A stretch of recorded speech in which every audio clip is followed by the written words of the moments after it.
Giuseppe, priecājamies, ka esi šeit. Vai Latvijā esi pirmo reizi? Un kā tev patīk? Jā, šī ir mana pirmā reize. Man ir ļoti liels prieks. Liels gods būt šeit kopā ar jums un runāt par tīrām attiecībām, par seksualitāti. Un Latvija ir ļoti skaista. Es vēlos sākt ar jautājumu. Statistika uzrāda, ka Eiropa kļūst arvien ateistiskāka un bezdievīgāka. Vai tev ir cerība par Eiropu? Noteikti. Jā, man ir cerība par Eiropu. Es domāju, ka šis ir Eiropas laiks. Uzskat, ka Dievs modina paudzi, kam šķīstība ir vērtība. Nopietnu paudzi, kas runā par patiesību un sludina evaņģēliju. Iespējams, ka lielākā Eiropas problēma šobrīd ir humānisms. Daudzi cilvēki nav tik garīgi, bet mēģina atrisināt daudzas problēmas ar savu prātu un savu spēku.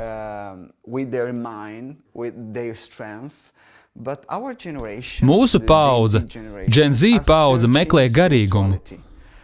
Un es domāju, ka draudzē ir viņiem jāparāda īsts garīgums.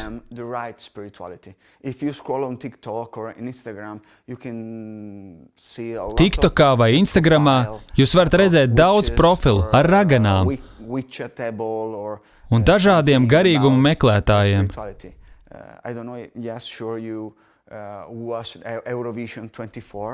Iespējams, jūs skatījāties Eirovīziju un redzējāt, ka īrijas ragana uzlika kroni uz uzvarētāja galvas.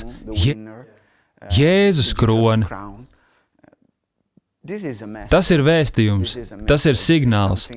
Tas ir kaut kas, ko mūsu paudze meklē, bet viņiem ir vajadzīga patiesība. Savukārt viņi mūsu paudzei sludina melus. Tāpēc, ja draudze neteiks patiesību, kurš to teiks? Ja mēs paskatāmies uz jauniešiem tavā draudzē, mazajās grupās Itālijā vai tepat Latvijā, kas ir tas, ko tu redzi? Slāpes pēc svētā gara, pēc reāls pieredzes ar svēto garu. Mūsu paudze meklē patiesumu. Jo sociālajos tīklos daudzi cilvēki nav patiesi. Tie tā tikai izskatās. Redz, ka draudzē jaunieši meklē patiesus vadītājus. Nevis ideāls vadītājs. Es neesmu perfekts. Es domāju, ka neviens nav ideāls, bet viņi meklē patiesumu. Sociālajos mēdījos mēs visi varam izskatīties pēc garīgajām superzvaigznēm. Un tā ir problēma, jo tas ir standarts, ko mūsu paudze nevar sasniegt. Bet ja es esmu paties, es varu viņiem parādīt, ka ir iespējams dzīvot tādā veidā.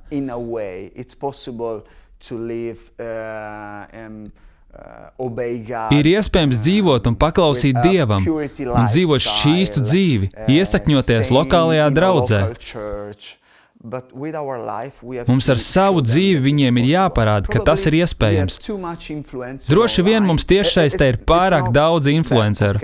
Tas nav slikti vai labi, bet mums ir vajadzīgi vairāk piemēri reālajā dzīvē. Tas attiecās uz vecākiem, mācītājiem, audzinātājiem, skolotājiem. Visdrīzāk mums ir pārāk maz piemēru reālajā dzīvē, un tādēļ mūsu paudze to meklē tiešsaistē, kam tā nevajadzētu būt. Kāds ir tavs stāsts? Vai tu vari īsi padalīties, kā piedzīvoji Jēzu Kristu? Jā, esmu audzis kristiešu ģimenē Itālijas dienvidos, ļoti tradicionālā baznīcā. Mani vecāki man vēl agrā vecumā izšķīrās, un tas bija ļoti skumji. Tāpēc es attālinājos no Dieva. Tad, kad man bija 17, es devos dzīvot uz citu reģionu, Itālijā. 18 gadu vecumā es sāku mācīties augstskolā un aizgāju ļoti tālu no Dieva. Sāku lietot narkotikas, alkoholu, neapmeklēju draudzi. Dzīvoju kopā ar savu tagadējo sievu Stefāniju. Mēs jau kopā esam 23 gadus. Bijām ļoti tālu no Dieva. Un kādā naktī mēs bijām pilsētas laukumā Milānā, kur daudz jauniešu pavadīja laiku. Un tur bija kāda jauniešu grupa, kas sāka runāt par Jēzu. Bet tas bija tik dīvaini. Jo man bija priekšstats, ja tu gribi būt kristietis, tev ir jāiet uz baznīcu. Satikt šos cilvēkus šādā vietā, kur jaunieši piedzerus vai lieto narkotikas, bija ļoti dīvaini.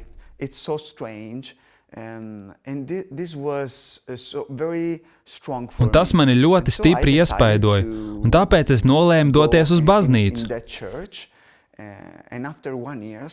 Un pēc gada es nolēmu atgriezties pie Jēzus, un arī mana draudzene tā darīja. Un pēc 4 gadiem mēs kļuvām par jauniešu mācītājiem, tiem pašiem jauniešiem, kur bija tajā laukumā, lai runātu par Jēzu ar mums. Tā man bija atgriešanās pie Jēzus. Es biju ļoti radikāls ārpus draudzes, un tāpēc nolēmu būt ļoti radikāls ar Jēzu, par 100%. Man nepatīk būt par 99%. Tas nav viegli, bet manai dzīvei ir jēga tikai ar Jēzu, un no tā brīža mana dzīve mainījās. Ko tev nozīmē dzīvot radikāli Jēzum? Paklausība. Būt radikālam par Jēzu, tā ir paklausība Bībelei. Lasi Bībeli, paklausi Bībelei, nekādu kompromisu. Man ir vienalga, ko cilvēki domā par mani un ko viņi var pateikt par mani. Es gribu mīlestībā parādīt, ka Bībele var mainīt dzīves. Bet es domāju, ka katrs kristietis ar savu dzīvi var parādīt citu iespēju. Ja tu sekosi manai dzīvei tāpat kā es Kristum, tu vari dzīvot labāku dzīvi. Tāpēc manai dzīvei ir jābūt liecībai par Jēzus mīlestību. Tātad, par ko deg tava sirds? Es mīlu šo paudzi, un es vēlos pievest šo paudzi Jēzum. Un es mīlu Jēzu ar visu, kas es esmu. Un kad es redzu šo pasauli tālu no Jēzus, pilnu meliem, man ir skumji. Tāpēc mana kaislība ir Dieva valstība. Mudināt šo paudzi dzīvot šķīstībā, paklausībā, kalpojot vietējai draudzei. Uzturēt labas attiecības un būt misionāriem savā skolā, savā universitātē, jo viņi var mainīt pasauli. Es ievēroju, ka mūsu paudze vairs nesapņo. Viņiem nav sapņu. Mums ir vajadzīgs reāls Dieva mērķis mūsu dzīvē. To mēs cenšamies darīt. Vai tu vari īsumā padalīties par to, ko Dievs dara Itālijā? Es domāju, ka Dievs darbojas daudzās Eiropas valstīs. Daudzas lietas mainās.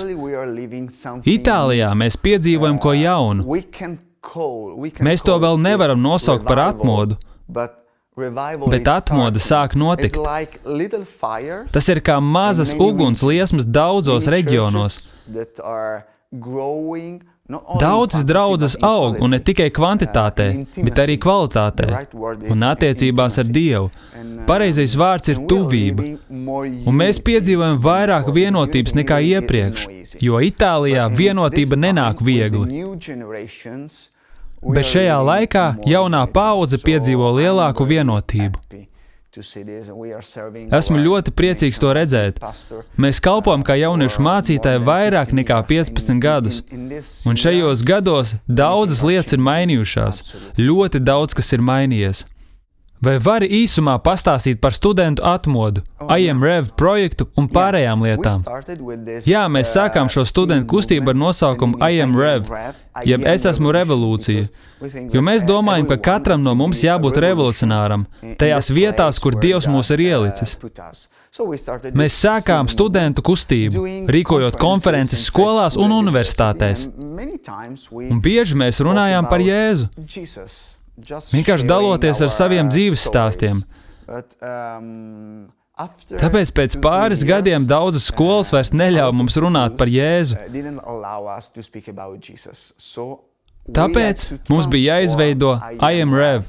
Un tā mēs radījām citu kustību, kristiešu kustību, I Am Rev. Un tagad mēs varam runāt tikai caur nekristīgām tēmām, trauksmi, depresiju, bailēm un tādām lietām. Pēc tam mēs sākām citu kustību, studentu atmodu. Mēs iedvesmojam kristīgos studentus būt misionāriem skolās un universitātēs.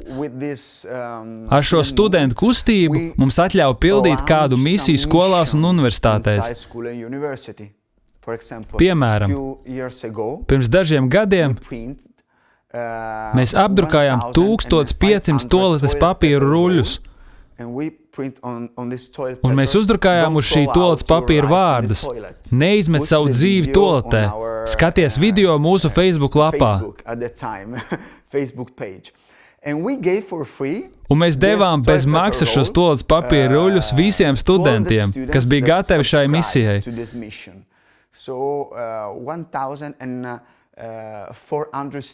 1400 studentu parakstījās uz šo misiju. Un vienas nedēļas laikā viņi izlika šos toaletes papīra gabaliņus pie sienām, grāmatu iekšpusēs, skolas apkaimēs, universitātēs. Daudzi laikraksti atspoguļoja šo misiju. Toaletes papīra puiši daudzās skolās Itālijā stiprina pie sienām šo toaletes papīru. Šajā videoklipā mēs skaidri runājām par Jēzu. Un 5 dienās vairāk nekā 100 000 studenti noskatījās šo video par Jēzu.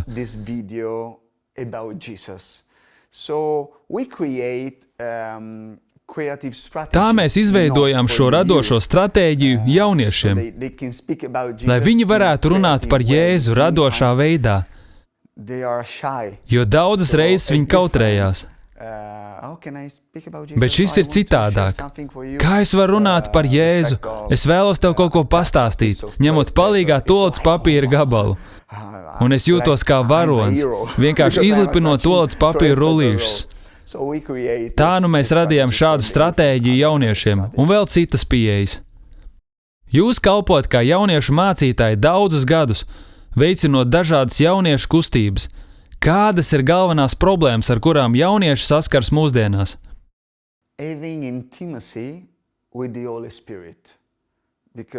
Nokļūt tuvībā ar Svēto garu, jo mēs dzīvojam ātrā apmierinājuma laikmetā.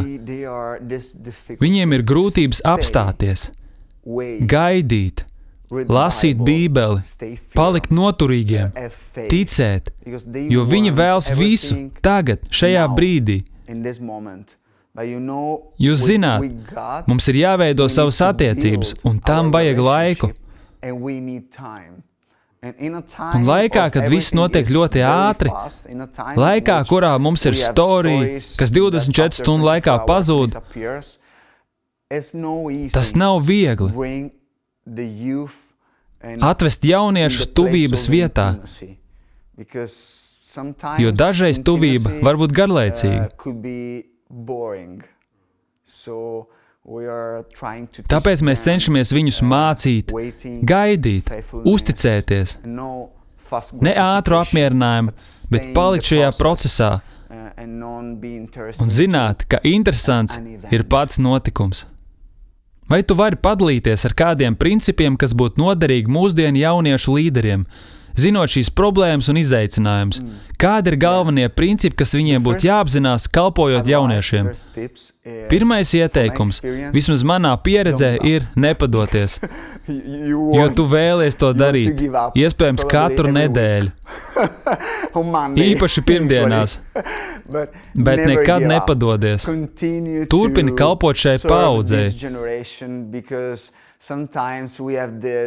Jo dažreiz mēs ļoti gribam redzēt rezultātus, skaitļus, Bet nē, runa nav par cipariem.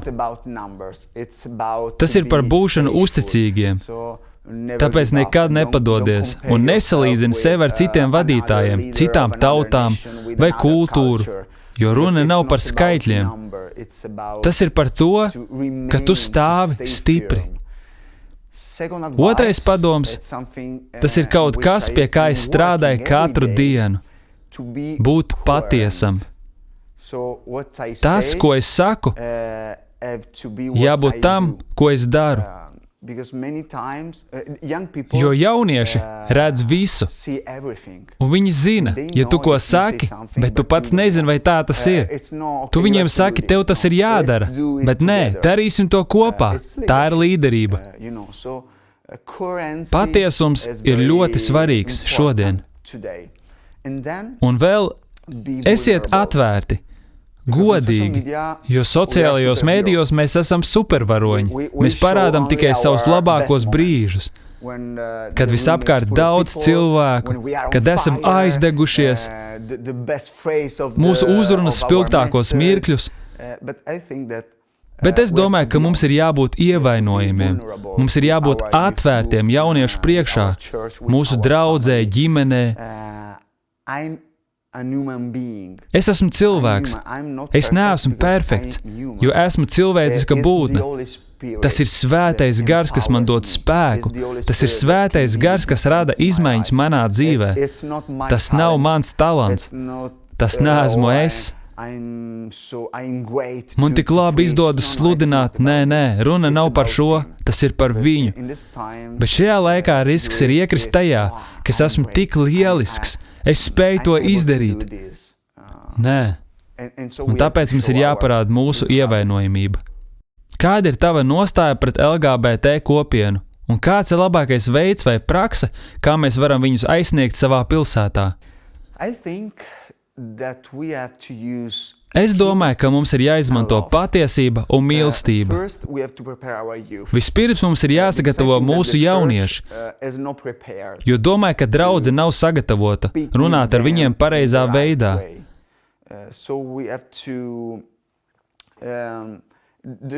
Tātad draudzei ir jābūt, kā lai to pasaka, problēma ir tajā, ka draudze bieži ir pārāk reliģioza un nespēja izveidot pareizas attiecības ar šiem cilvēkiem. Tā ir liela problēma. Milānā mums ar to ir ļoti liela problēma. Bet ir arī citas problēmas draudzē. Iespējams, tā nav homoseksualitāte, bet tā var būt pornogrāfija, abortu veikšana.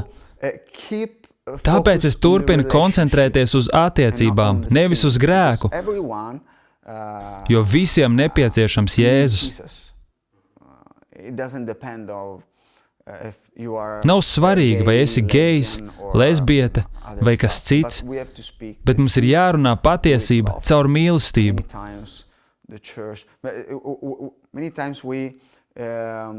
Daudzas reizes mēs ejam galējībās, kur mēs tikai mīlam, bet nerunājam patiesību, vai arī runājam patiesību, bet bez mīlestības. Tas ir bīstami. Tas ir izaicinājums šajā laikā. Šorīt to ar mani runāja par savu jauniešu sagatavošanu vajāšanām. Vai tu varētu izvērst šo tematu vairāk? Jā. Mūsu jauniešu grupā mēs gatavojam jaunatni vajāšanām, jo nav viegli būt misionāram, būt kristietim skolā vai universitātē. Runa nav tikai par to, ka vari atbildēt noteiktā veidā, jo ir daudzi, kur jūs ienīst ne tikai sociālajos tīklos, bet arī augstskolas vidē. Cena varētu būt palikt vienam, bez draugiem, savā klasē, kad paliec stiprs savā nostājā, piemēram par abortiem, par identitāti, kaut vai par pornogrāfiju. Daudz cilvēku var teikt, tu esi fanātisks, un tas viss nav taisnība. Tu esi atpalicis, mēs dzīvojam 2024. gadā, un tu tici šīm lietām? Tātad risks ir, ka viņi var palikt vieni, un mēs viņus tam gatavojam, jo tas nav stilīgi būt kristietim, un tas var būt arī bīstami. Es domāju, ka Dievs mūs neaicina uz drošu dzīvi, bet izdzīvot bīstamu dzīvi, bīstamu ticību. Un šobrīd mūsu jaunieši savās skolās un universitātēs to piedzīvo. Jūs esat bijuši daudzās valstīs un redzējuši daudzas draudzes misijas darbā. Kas ir kopīgais, ko redzat vietās, kur Dievs darbojas? Kas ir tas kopsaucējs? Jā, lūgšana un gavēnis. Lūgšana katrā vietā, dzīvā atmodā vai tuvībā ar Svēto garu ļaujiet cilvēkiem lūgt. Mums jālūdz un jāgavē. Mums vajag disciplīnu Svētajā garā. Lūgšana ir tuvība ar Svēto garu. Mēs daudz laika pavadam telefonā, bet droši vien mēs nelūdzam tikpat daudz, cik laika pavadam sociālajos mēdījos. Es domāju, ka atmodai nepieciešama paklausība, un paklausībai vajadzīgs laiks. Mums ir jāpaliek ar Svēto garu. Katrā vietā, kur izpaužas pārdabiskais, es satieku cilvēkus, kuri lūdz, cilvēkus, kuri klausās Svētā gara balsi. Cilvēki ar Svētā gara tuvību. Nav svarīgi, vai esat lielisks komunikators. Tas nav labs runātājs, kurš izmainīs pasauli. Tas ir Svētais gars. Tātad iespējams, jūs runājat angliski tāpat kā es, un tā nav problēma, jo Svētais gars vēlas runāt, un Svētais gars runās. Es domāju, ka garīgā paudze, kas ne tikai koncentrējas uz āršķirīgo, jo sociālajos tīklos mēs koncentrējamies uz performanci, bet atmoda sākas apslēptā vietā, un mums ir jāatgriežas mūsu lūgšanu kambaros, lai lūgtu un gavētu. Kāpēc gavēšana? Mūsu paaudzes lielākā atkarība ir bauda.